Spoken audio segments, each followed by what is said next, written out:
کہ اصول فقہ کی جانکاری کی وجہ سے فقہائے کرام نے جو احکام ہم کو بتا کر چلے گئے ہیں، کیونکہ وہ فقہا اپنی اپنی جگہ پر فقیہ ہونے کے ساتھ اصول فقہ کے اصول اور ضوابط سے بھی اچھی طرح سے واقف ہوتے تھے، اور تبھی ان لوگوں نے قرآن و حدیث کے اندر غور و فکر کر کے تدبر کر کے احکام جو نا بالکل معلوم کیے، اور وہ احکام سب کتابوں میں لکھ کر چلے گئے۔ تو اصول فقہ جب آدمی جان لیتا ہے تو اب ان رولز اور ریگولیشنز کو لے جا کر جب وہاں وہ اپلائی کرتا ہے، جو فقہا نے مسائل بتائے ہیں کہ فلاں اس کا حکم یہ ہے، اس کا حکم حرام ہے، اس کا حکم فرض ہے، اس کا حکم مندوب اور مکروہ ہے، یا اس طرح کے جو بھی حکم بتائے ہوتے ہیں، تو یہ رولز اور ریگولیشنز کو لے جا کر وہاں جب اپلائی کرتا ہے تو اس کو ایک اطمینان ہوتا ہے کہ ہاں ہمارے اپنے علماء، ہمارے وہ فقہا جنہوں نے اپنی زندگیاں اس کام میں صرف کر دی، لگا دی، انہوں نے بیکار میں ایسے ہی نہیں کیا ہے، بلکہ یہ رولز اور ریگولیشنز کو رکھ کر، سامنے رکھ کر ہی انہوں نے یہ سب احکام استنباط کیے ہیں، انفر کیے ہیں، اور ہم کو بتا رہے ہیں۔ یہ اس کو جو ہے اطمینان ہوتا ہے۔ اور جب وہ یہ دیکھتا ہے کہ ہاں صاحب علماء، خاص کر ابھی اس وقت ہمارے اپنے پاس مسالک، خاص کر یہ 4 مسلک ہیں، اب ان کے اپنے اپنے احکام میں کہیں کہیں جو ہے کیا ڈفرینشیٹ ہو جاتا ہے، تھوڑا بہت ہے نا بدل بدل کر احکام جو ہے دیے جاتے ہیں۔ کوئی کہتا ہے کہ ہاں یہ واجب ہے، اور کوئی کہتا ہے کہ واجب نہیں ہے۔ کیوں ایسا ہوتا ہے؟ تو اس وقت بھی جب آپ اصول فقہ جان لیتے اچھی طرح سے، تو اس وقت آپ کو فیصلہ کرنے میں مدد ملتی ہے کہ کنہوں نے یا کس فقیہ نے صحیح رولز کو فالو کر کے حکم لیا ہے، اور کس نے کہاں کیا غلطی کی ہے، تو یہ بھی ایک چیز معلوم ہو جاتی ہے۔ تو تب ہمیں معلوم ہوتا ہے کہ ہاں ان کے پاس اس کے سمجھنے میں یہ تھوڑی سی غلطی ہو گئی۔ اس کی ایک مثال میں آپ کو یہ بھی جو دیتا ہوں، دیکھیے غلطی کس طرح سے ہو جاتی ہے کہ اللہ تعالی مردوں کو حکم دیتے ہیں کہ اپنی اپنی بیویوں سے حالت حیض میں دور رہنا، اور جب وہ پاکی حاصل کر لیتی ہیں تو اس کے بعد ان کے قریب جا سکتے ہیں۔ فَإِذَا تَطَهَّرْنَ فَأْتُوهُنَّ مِنْ حَيْثُ أَمَرَكُمُ اللَّهُ، یہ جو نا اللہ تعالیٰ کا حکم ہے کہ جب وہ پاک ہو جائیں تو پھر ان سے تم جو نا استمتاع کرو، فائدہ اٹھاؤ۔ ایک مسلک ہے فقہ کا جس کو کہ جنا اہل ظاہر کہا جاتا ہے، قرآن کی بس ظاہری باتوں کو لینا اور اس کے مطابق حکم دے دینا۔ تو یہاں جیسا کہ میں نے ابھی آپ کو یہ باتیں بتائیں کہ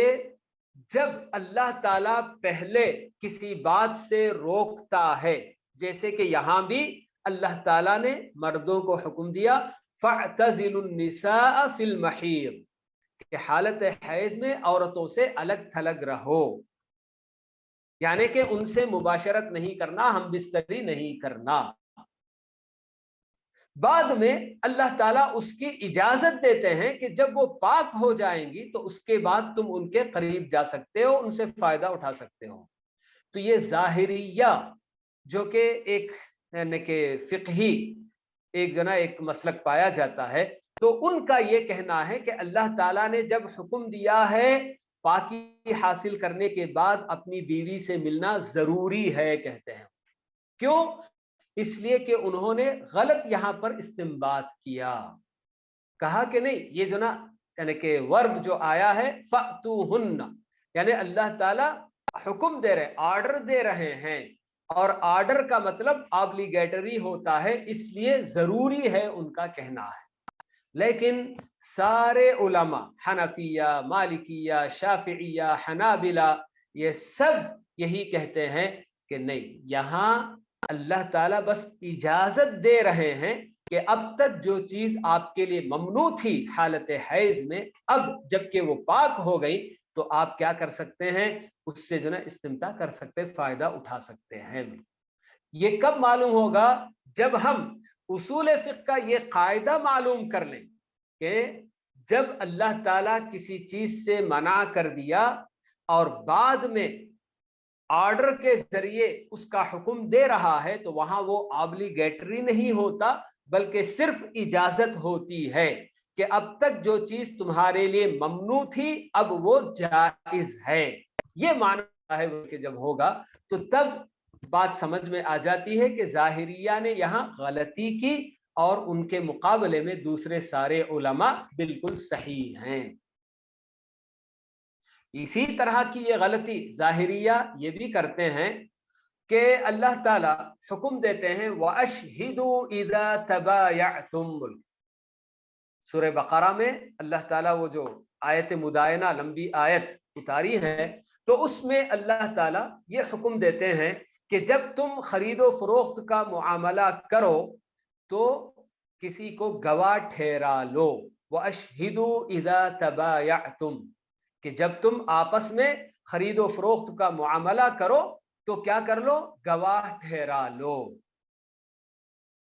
یہ بظاہر اس کا حکم یہی معلوم ہوتا ہے کہ ہر چھوٹا بڑا جو بھی معاملہ ہم کو کرنا ہے اس میں ہمیں کیا کرنا ہوگا، گواہ ٹھہرانا ہوگا۔ لیکن اللہ کے نبی صلی اللہ علیہ وسلم اپنے عمل کے ذریعے امت کو یہ بتا رہے ہیں کہ اللہ تعالیٰ کا یہ حکم فرض کا نہیں ہے۔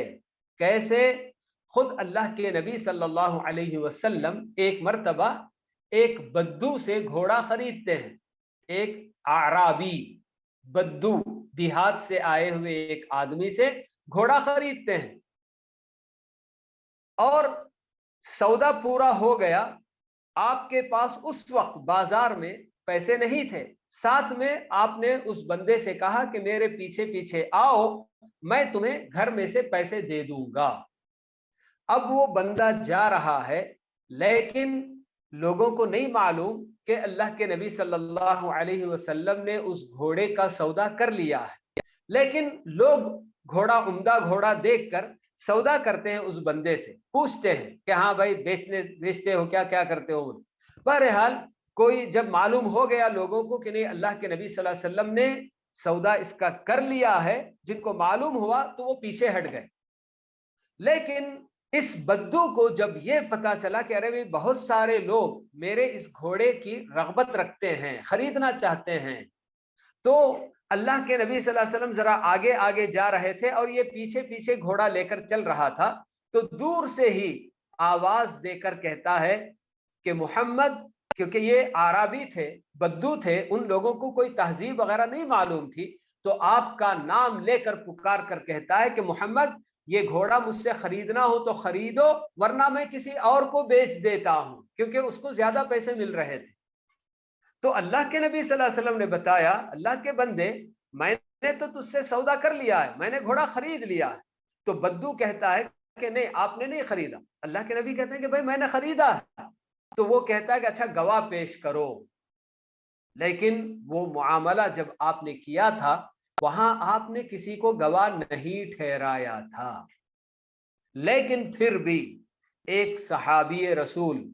جن کا نام خزیمہ بن ثابت رضی اللہ تعالی عنہ ہے، وہ آگے بڑھتے ہیں اور کہتے ہیں اللہ کے نبی میں آپ کے لیے گواہی دیتا ہوں کہ آپ نے یہ گھوڑا خریدا۔ اللہ کے نبی صلی اللہ علیہ وسلم ان سے کہتے ہیں، فرماتے ہیں کہ اے خزیمہ آپ تو وہاں موجود نہیں تھے، تو پھر آپ کیسے اس معاملے میں گواہ بن سکتے ہو؟ تو خزیمہ کہتے ہیں اللہ کے نبی آپ جو آسمان سے آنے والی وحی ہم تک پہنچاتے ہیں ہم ان باتوں کو مانتے ہیں، تو معمولی سا یہ سودا آپ نے کیا جب آپ بتا رہے ہیں تو پھر ہم کیسے اس میں آپ کو جھوٹا تسلیم کریں گے؟ جی آپ بالکل سچ کہہ رہے ہیں، میں آپ کے لیے گواہی دیتا ہوں۔ یہ اور بات کہ اسی موقع کے بعد اللہ کے نبی صلی اللہ علیہ وسلم نے اس صحابی کو خزیمہ بن ثابت کو اکیلے کی گواہی کو 2 گواہ کے برابر آپ نے ٹھہرا دیا، کہا کہ اس کے بعد